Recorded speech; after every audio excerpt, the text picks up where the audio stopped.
Hello!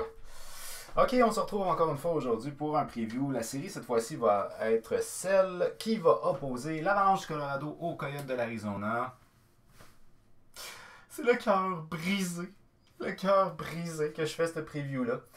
Euh, une chose que j'ai réalisée depuis le retour au jeu, parce que j'ai regardé presque tous les matchs des Coyotes, sauf erreur dans ma poche, moi je les ai même tous regardés, c'est que c'est une équipe qui ils ont souvent été assiégés. Donc, beaucoup de tirs. D'ailleurs, ça le prouve, là.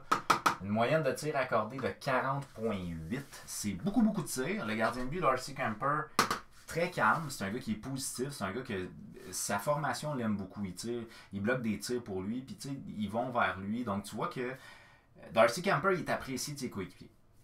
Sauf que c'est une équipe que je trouve qui n'ont pas augmenté leur intensité. C'est comme s'ils jouaient des matchs de saison régulière, genre. Fait qu'il.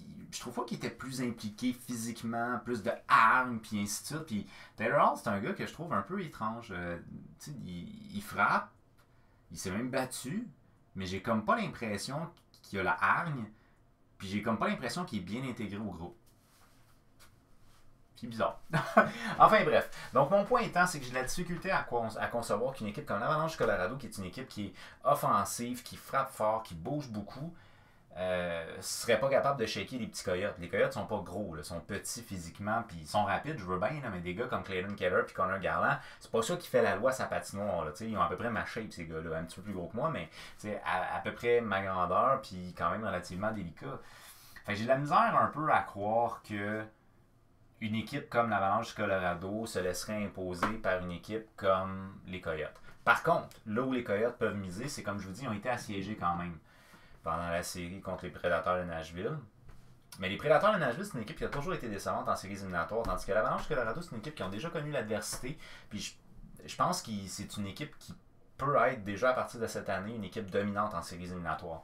Fait que moi j'ai confiance en l'Avalanche du Colorado, même si je préférais avoir confiance aux Coyotes. Je pense que c'est jouable quand même pour les Coyotes. S'ils resserrent le jeu comme ils l'ont fait contre les Prédateurs, ben, à ce moment-là, ils vont recevoir beaucoup de tirs, mais s'ils sont opportunistes de l'autre côté de la patinoire, puis des gars comme Clayton Keller, Phil Kessel, Tyler Hall, d'ailleurs j'ai mal écrit son nom, Tyler Hall, on a Connor Garland qui est pas là en ce moment, c'est des gars qui sont capables de faire des points. Celui qui a compté le but de la victoire, c'est genre Brad Richardson. Vraiment pas un joueur qui fait beaucoup de points, mais c'est lui qui a permis aux Coyotes de passer à la prochaine ronde. Fait que si un peu tout le monde produit, je pense que puis qui sont opportunistes, je pense que les Coyotes peuvent s'en sortir.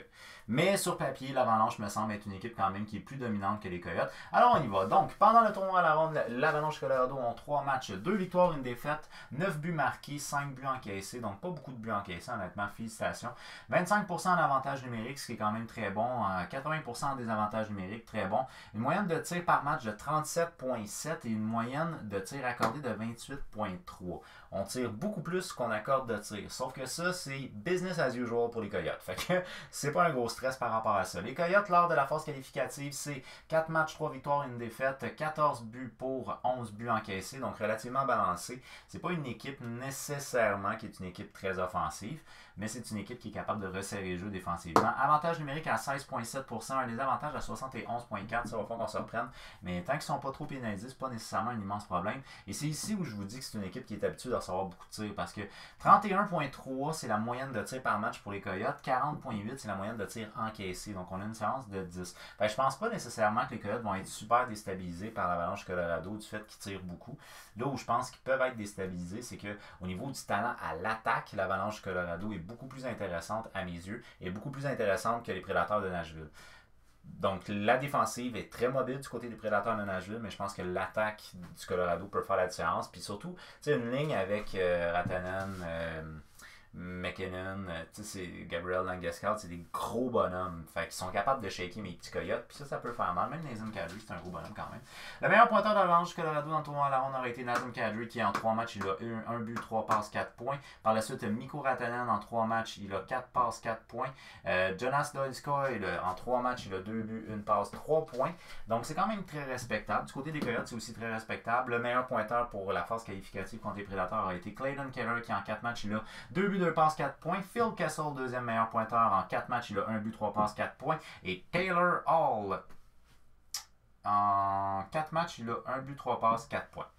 C'est Taylor. Wow, j'ai de la misère avec Taylor Hall. Donc 4 points en 4 matchs, dont 1 but, 3 passes. Donc, on a vu beaucoup quand même Taylor Hall pendant la série qualificative. Clayton Keller, plus retiré, mais c'est un gars qui est très opportuniste. Puis ça, c'est quelque chose qui est à l'avantage des Coyotes. Par la suite, au niveau des gardiens de but, ben là, on a utilisé 2 gardiens de but du côté de l'Avalanche Colorado. Vous allez vite comprendre que pas tout à fait ça. Philippe Grubauer en 2 matchs, 2.45, 914, qui est bof. Et on a Pavel Francouz qui en 1 match, moyenne de 0, efficacité 1000. Fait que c'est ça. On a une possibilité de tandem ici du côté de l'Avalanche. Et sinon, du côté des Coyotes, on a utilisé un seul gardien de but qui est Darcy Camper en 4 matchs. 1.51, 933. Fait anecdotique. Du côté des Coyotes, on a MT Ranta, le gardien de but, qui est un gardien de but que j'aime bien. C'est un gars que, d'ailleurs, il a été généreux avec moi. Il avait signé, je pense qu'il avait signé comme 2 affaires, dont ça ici, quand j'avais été voir le Canadien puis les Coyotes étaient présents. J'aime beaucoup MT Ranta, mais c'est un gars qui est tout le temps blessé. Très fragile au niveau de la santé. En plein milieu d'un match, alors qu'il était auxiliaire assis au banc, il a dû quitter le match. Il n'était plus apte à jouer. Pendant qu'il était auxiliaire. Fait que bref, je ne sais pas si MT Ranta va être là.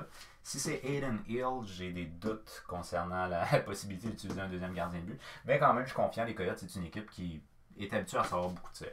Alors moi, je crois que cette série-là est une série qui pourrait se terminer peut-être un peu trop rapidement à mon goût. Je pense. Parce que les Coyotes, je ne les vois pas comme étant une équipe qui est très intense actuellement. C'est la raison pour laquelle je vais opter pour l'Avalanche du Colorado en 5 matchs.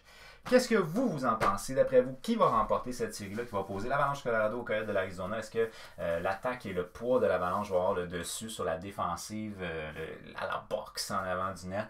Puis le gardien de but, Darcy Camper des Coyotes. Faites-le moi savoir au travers des commentaires. Si vous avez aimé la vidéo, n'oubliez pas, on y fait un petit j'aime, on partage la vidéo, on veut jaser d'avoir quelqu'un maximum de monde. Abonne, active la petite cloche parce qu'il y a d'autres vidéos qui s'en viennent. Merci beaucoup d'avoir pris le temps de regarder ma vidéo, puis on se dit à la prochaine fois. Ok, bye bye.